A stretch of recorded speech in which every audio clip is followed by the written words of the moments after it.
Hello everyone, my name is Kitty and I'm here today to share with you how I made this Selkie Inspired puff sleeve dress.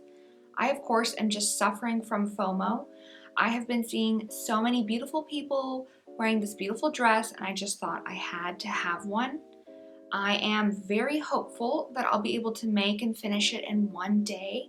So I'm going to try and use materials I already have on hand, which includes this cotton fabric, and I have a little less than 100 inches of it, so that's about 2.7 yards. So I'm going to have to wing it, see how it goes. Of course, I'll take you through my whole process, including how I make the pattern for the bodice, but I will be sharing my pattern down below, so feel free to use it to your heart's content. Otherwise, let's get started. Okay, so the first thing I did was take my measurements so I could create my pattern. I started by taking my bust measurement over the fullest part. I think mine was about 38 inches. The next thing I did was take the measurement of my under bust.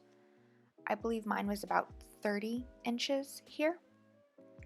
And then I decided on how tall I wanted the bodice to be, sort of the height of the bodice. So I took that measurement and I think I decided on about 6.5 or 7 inches. The final measurement was I figured out how long I wanted my back panel of shirring to be, and I settled on 10 inches. For materials, I'm trying to keep it very simple. I have about 100 inches of this cotton fabric with blue flowers, and I'm using elastic and matching thread. Now I'm going to quickly show you how I made my own pattern, so perhaps you can make one for your own measurements, but feel free to use the pattern I've shared down below. Start by making a rectangle that is as long as half of your bust measurement and as tall as you want the bodice. For example, half of my bust measurement is 19 inches, and I've decided I want my bodice to be 6.5 inches tall. Make a note of center front and center back. From the center front, measure out about 4 inches and draw a straight line down. From the center back, measure out about 5 inches and draw a straight line down. You should now have 3 segments. These 3 segments are going to be the front, side, and back of your bodice. So now let's shape them. I'm going to make the back of my bodice a little shorter, so I measure down 1.5 inches and draw a straight line across. Now I draw an angled line to connect the back to the front. On the middle segment, I'm going to measure in about 1.5 inches from the top and the bottom. And from these measured points, I'm going to create a gentle C shape for the bust of my bodice. Now you can clean up your lines and tweak any measurements, and you have a rough pattern for your bodice. So I'm just checking out my pattern and I see that I'm going to extend that center front piece by about 1/2 inch. The back pattern piece will work great if you want to add a zipper or buttons, but I'm going to cut mine 4 times as long. That way I have plenty of room for the elastic shirring. Now on my bodice, I'm going to take 2 measurements so I know how to create my sleeve. First, I figure out sort of the armpit length, which is about 9 inches, and then I figure out about how long I want my strap, and I decide on 15 inches. Now I can take those 2 measurements and create sort of a simple sleeve pattern. Now I start by dividing my 9-inch armpit measurement in half and drawing an angle that is 4.5 inches long. From that angled mark, I draw a 15-inch line for my strap. And then I draw down the length of my sleeve, how long I want it to be. So essentially you're going to have a rectangle with the corner lopped off. And you're going to mirror it on the side without the corner chopped off. So I quickly want to show you how the sleeve is going to look on the mannequin. You can see the 9-inch armpit is going to sit smoothly against the bodice, and then because we've sort of mirrored that 15-inch strap length, we're going to have a lot of gathers on the top of our sleeve, and we can also add elastic to the bottom of the sleeve to make it puffy. Okay, and here are 4 pattern pieces. We have the center front, the side, and the back, and we also have the sleeve. The center front will be cut on the fold, so will the sleeve, and the back will be cut 4 times its length. The only thing left is to cut out the skirt, and the skirt of my dress is just going to be 2 full widths of fabric. I would have loved to have made it 3 full widths, but I didn't quite have enough. If you want to make your dress a little bit puffier with a lot more gathers, go ahead and cut 3 full widths. So you can see I've just laid out my fabric, measured out how long I want the skirt of my dress to be, and then cut out 2 full widths. Then using the remainder of my fabric, I situate my pattern pieces and cut them out. I ended up shortening the sleeves just a little bit, that way I could fit the back piece on and have lots of room for shirring. So once I'm satisfied with the way everything is positioned, I go ahead and cut everything out. I also went ahead to make sure and cut an extra layer out for my bodice since I do want it lined. The white of my fabric is a little bit sheer, so I definitely want a lined bodice. So for the pieces I have cut out, I have 2 sleeves cut on the fold. I have 4 side pieces, 2 center front pieces cut on the fold, 2 center back pieces that are 4 times as long as my pattern, and 2 full widths of fabric for the skirt of my dress, essentially 2 rectangles that are 47 inches by 20 inches long. With everything cut out, we can now start sewing. I start by assembling the bodice. I attach the curved side edge of my side pieces to my center front of my bodice. You just have to work very carefully around matching those curved edges to that straight edge. Once you have the side pieces attached to the center front bodice piece for both the lining and the fashion layer, go ahead and set those aside for a moment. We are now going to assemble the back shirring panel of our bodice. Start by matching the 2 pieces together, pretty sides touching, straight stitch that top edge, and now you can fold it over and you can stitch that edge down. That's going to sort of hide that seam in there. Next, you can sew several straight rows of straight stitches across that back panel. We are creating channels for our elastic. Make sure that each row is wide enough for the elastic to fit inside of it. So I think here you can faintly see my stitched rows of channels. Once you've added all of your channels for the elastic, you can go ahead and cut your elastic to size. Now I only want my elastic 10 inches long, so that's only 2 times as long as my pattern piece. Whereas that back panel is going to be 4 times as long. That's going to give the fabric room to stretch on the elastic band, so it'll be easier to take on and take off. And using a safety pin, I sort of insert and push the elastic through. And then on either end, I stitch it shut, securing the elastic in the channel. And you just have to work row by row. Again, I just use the safety pin, attach it to one side of the elastic, push it through the channel to the other side, stitch it in place, and at the very end, you should have a nice stretchy back for the back of your dress. Next, let's assemble our sleeves. On that side, go ahead and finish off that sleeve with a French seam. Start by sewing the wrong sides touching, then trim that seam allowance, fold it inside out, straight stitch it one more time along that side edge. That's going to enclose that raw seam. And then for the finishing touch, I actually just stitched that little French seam down, sort of securing it in place. Now that we've finished off that side of the sleeve with a French seam, we can go ahead and create elastic channels on the top and the bottom of our sleeve. First, I like to cut my elastic to size. I cut 2 bands of elastic for the full width around my arm, and then I cut 2 pieces of elastic that are 15 inches long. That 15-inch long measurement is going to be the same one that we decided on for our strap measurement.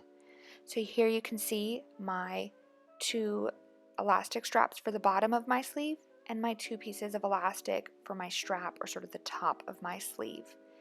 And remember, the rectangle side with the corner lopped off is going to be the strap or the top of the sleeve. And now I'm just making channels to insert the elastic. I like to start by just folding over the edge a little bit and straight stitching it down.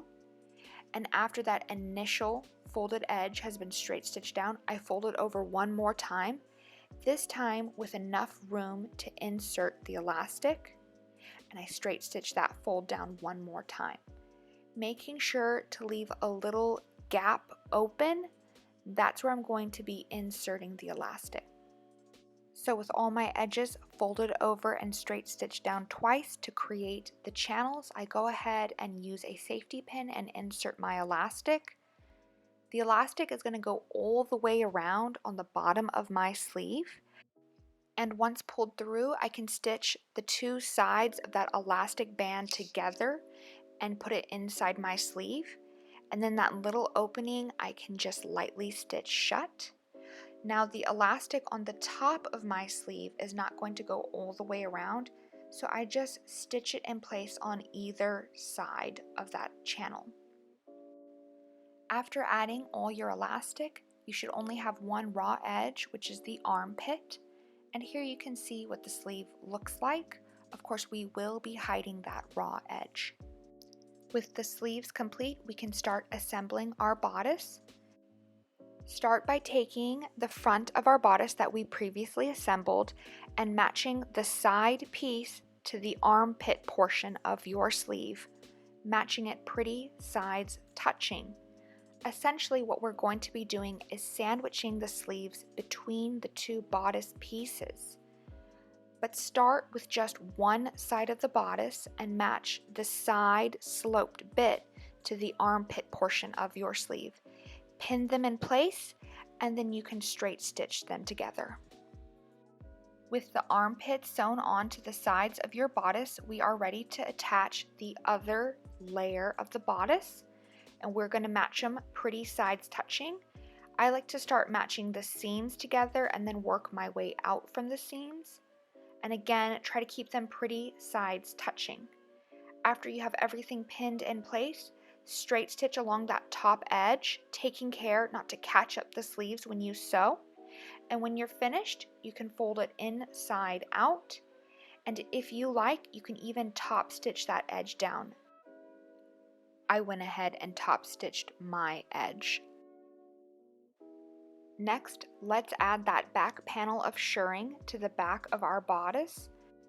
Pretty sides together, I matched one side of my back panel to one side edge of my bodice, and then I pulled that back panel over to the other side of my bodice and also pinned that in place. Then I went ahead and straight stitched those edges together. Now we're going to add the lining sides of our bodice to the back panel of shirring. This bit can be a little tricky, so work slowly. But essentially I just like to fold it over and make sure that pretty sides are still together, and you're essentially sandwiching that back panel of shirring between the two sides of your bodice, and the back panel of shirring is going to run between those two sides. It's going to feel a little awkward and goofy, but just work slowly and check it. Once you have everything pinned in place, you can straight stitch it. Here you can see how that back panel of shirring is sandwiched between the two side layers of my bodice, and all you have to do is sort of flip it, fold it inside out or right side out, whichever, and here you can see how it looks. At this point, you essentially have a top, and you could just finish that bottom edge and call it a day. Of course, what I'm going to be doing is taking those two full widths of fabric, my two rectangles, and making a skirt to finish off this summer dress. So I start by sewing all the sides of my skirt together using French seams, and now I sort of have a long rectangular tube for my skirt, which I'm going to gather up and add to the bodice. So I just put my bodice in the middle of that tube of skirt, and I match the center back of my bodice to the center back of my skirt, and the center front of my skirt to the center front of my bodice, and I just pin them in place.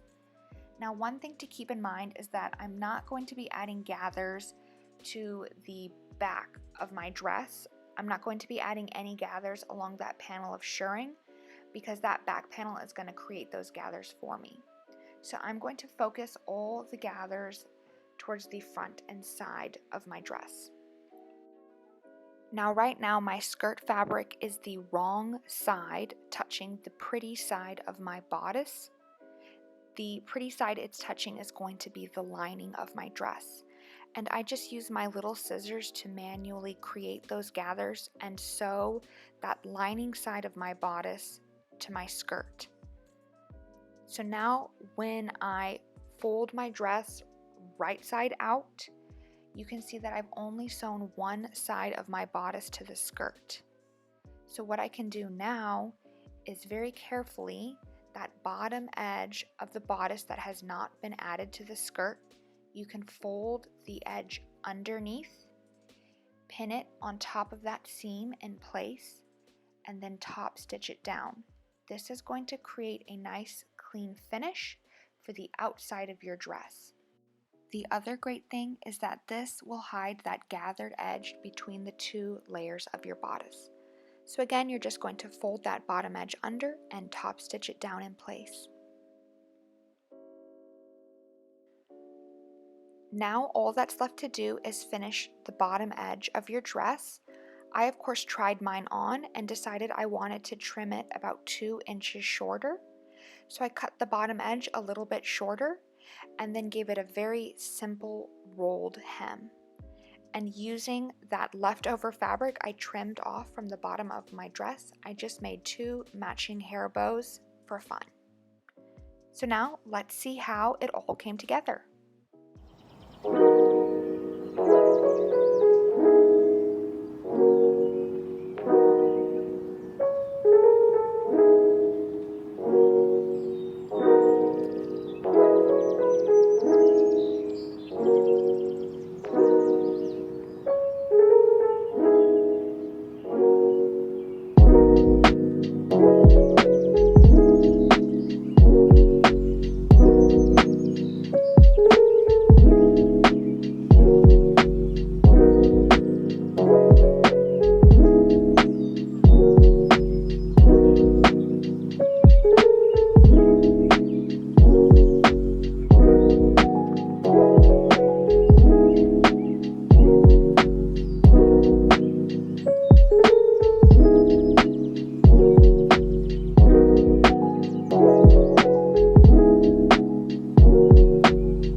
And thank you so much for watching this video. If you like this video and would like to see other fun DIY videos, please like and subscribe.